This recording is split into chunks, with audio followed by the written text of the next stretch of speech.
Hi, welcome back. My name is Debbie. This is The Joy of X, and today I want to talk about prenuptial agreements. Should you sign one or should you pass?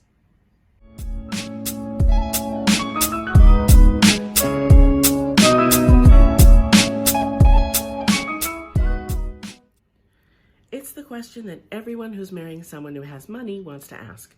Should I sign a prenuptial agreement? First, I want to say that I'm not a lawyer, so please don't consider this to be legal advice. What I am going to give you are some common sense reasons to think about signing a prenuptial agreement. Typically, if you're asked to sign a prenup, it's because the person that you're marrying has a lot more money than you do. That's the Coles Notes version as to why you've been offered a prenup. So we know why the person with money wants you to sign a prenup, but why should you, as the person who doesn't have a whole lot of money, want to sign a prenup? Well, there are a few reasons. Typically, if you're asked to sign a prenup, like I said before, it's because the person that you're marrying has money and you do not. Okay, that's fair. Think about if the shoe was on the other foot and you had all the money and the other person didn't. Would you want to protect yourself or possibly protect yourself from having to give up everything that you've worked for up to this point? So we know what the person who has money wants to protect, but what about you? You don't have any money, what do you have to protect? Well, let's say you're in your early 20s and you're marrying someone who has money but also wants a family. His income is not going to change. His life is not going to change.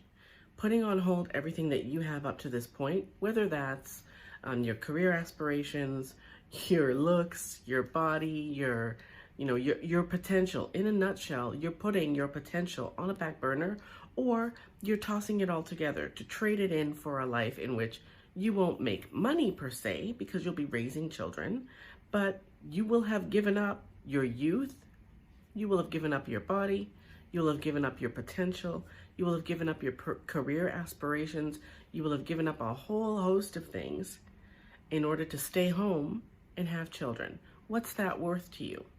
That's what you need to write into a prenup. Let's say that your relationship doesn't make it to the point where you're in rocking chairs together, okay? Let's say that you raise 4 or 5 kids, and before or after they grow up and they move out. Let's say your relationship doesn't last that long.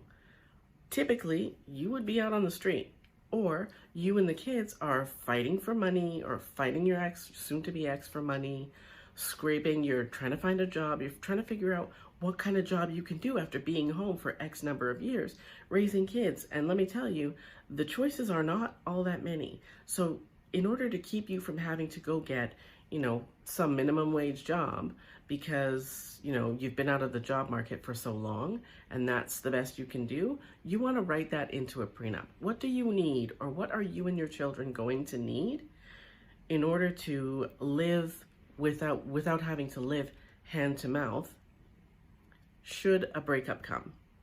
That's what you need to think about. Are you going to want to go back to school?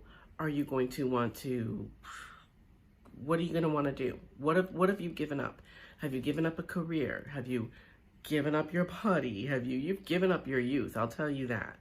So what is it going to take, should the relationship end, for you to live in a lifestyle that doesn't have you working 3-4 jobs, scraping to make ends meet? That's what you want to think about in a prenup. It's clear that the person who wants you to sign the prenup is not going to want to give you half or whatever that is, right? I guess that's fair, right? But like I said, his life is not going to change during the time that you're having kids, right? Your body is going to stretch out once, twice, 3 times. You're going to give birth once, twice, 3 times. What is that worth to you? Should the relationship not last? What is it worth to you? So naturally, that person isn't going to want you to get half, which is why they're asking you to sign a prenup. But you can't walk away with nothing after giving up the best years of your life. You just can't. So figure out exactly what you need to feel, you should feel whole walking away from a relationship that lasted X number of years. But in those years, and for a lot of people, you spent the last 20, 25 years of your life raising kids. For many people, you'll spend 10 years of your life raising kids.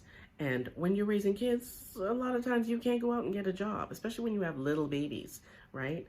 That's a lot of time to give up to raise children. Don't get me wrong, kids are great, but if the relationship ends, his life has not changed.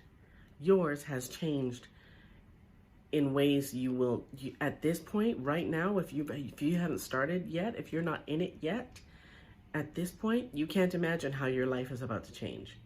So I'm going to tell you, yeah, you want to sign that prenup, but don't sign it the way it is. When he gives you a prenup, take it to a lawyer.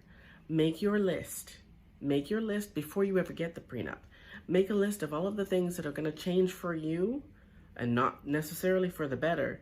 Make a list of all of the things that are going to change for the, I shouldn't say for the worst. That's not what I mean.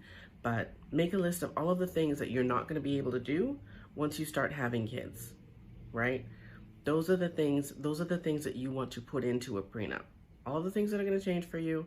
How are you going to need to be made whole if that relationship doesn't last? I hope that makes sense. My name is Debbie. This is The Joy of X. Hit the like button if any of what I've said makes sense to you. Hit the like button if you agree. Hit the like button if you don't agree. Or subscribe. That would be great too. See you next time.